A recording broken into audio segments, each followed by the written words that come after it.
Today we're going to make a weight bench out of concrete. I'm going to make the molds for the concrete out of white laminate shelf boards that I'm going to cut with my compound miter saw.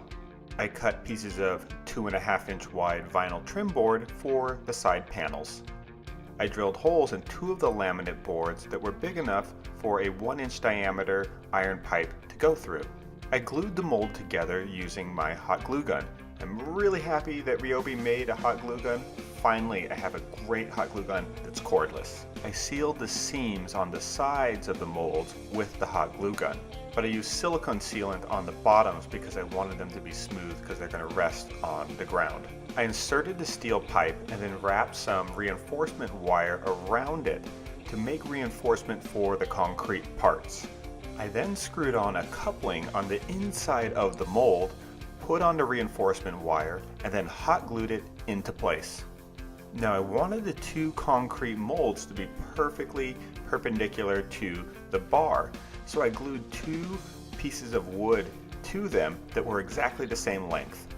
I glued some scrap pieces of wood to short pieces of vinyl trim boards to make the indentations for the concrete bench. I used some silicone to seal around the coupling. I mixed a bag of Quikrete 5000 and then poured it into both of the molds. Now I made sure to use a stick to push the wet concrete all the way down into the bottom of the molds and try to vibrate it out as many of the air bubbles as possible. I then screwed in the short pieces of vinyl trim board so that I would have the indentations in the concrete. I let the concrete cure 4 days before removing the mold. I had to drill some holes into the laminate board so I could break it away and pull it off. I bought a sheet of 3/4 inch thick oak veneer plywood from Home Depot, and I had them rip it down to the same width as the concrete. After cutting the pieces to length with my compound miter saw, I then set up a fence and then actually used my circular saw to make 2 cuts down the inside of the board so that I could remove the middle of it. I used a drill and a jigsaw to make the last 2 cuts to remove the center. I'm going to make the bench top out of layers of plywood, so I'm going to glue and screw them together starting with 2 solid layers before layering on the layers that I cut the middle parts out of.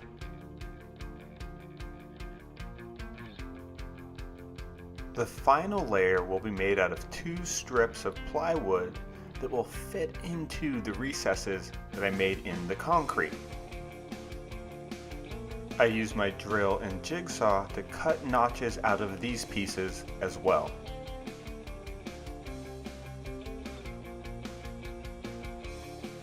I cut some scrap pieces of plywood to make sure that the bench wouldn't slide.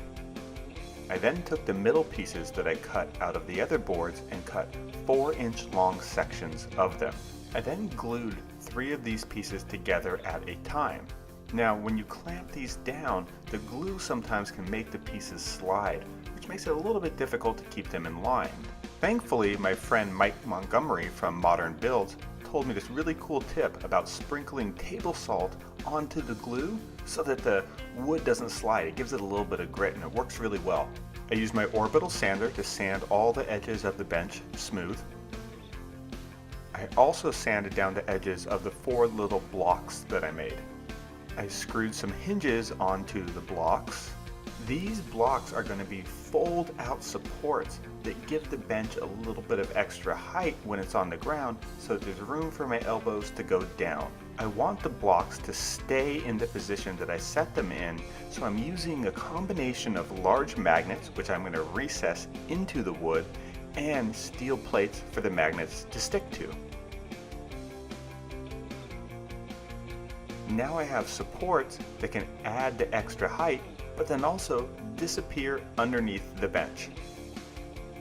If all the weight consistently went onto the magnets, I think they would break over time, so I used some hot glue to make some little bumpers that would cushion the supports. I finished the bench with 2 coats of Minwax polyacrylic. I didn't want the concrete to scratch my floors, so I used my hot glue gun to lay down some little bumpers that would stick to the concrete. Now for sure, there are some simpler and easier ways to make a more functional weight bench, but I live in a loft, so I wanted a piece of furniture that would actually look nice as a real piece of furniture, and I can do exercises with it. Now the concrete and bar only weigh about 100 pounds combined, but I can add additional pipes onto the couplings and add traditional weight plates. For more detailed instructions, check out my website, and if you want to see what I'm working on next, be sure to follow me on Instagram. To learn more about the concrete products that I use, check out Quikrete.com. And don't forget to subscribe to this channel if you haven't already. Thanks. Bye. Today we're going to make a weight bench out of concrete. I'm going to make the molds for the concrete out of white laminate shelf boards that I'm going to cut with my compound miter saw. I cut pieces of 2.5 inch wide vinyl trim board for the side panels. I drilled holes in 2 of the laminate boards that were big enough for a 1-inch diameter iron pipe to go through. I glued the mold together using my hot glue gun. I'm really happy that Ryobi made a hot glue gun. Finally, I have a great hot glue gun that's cordless.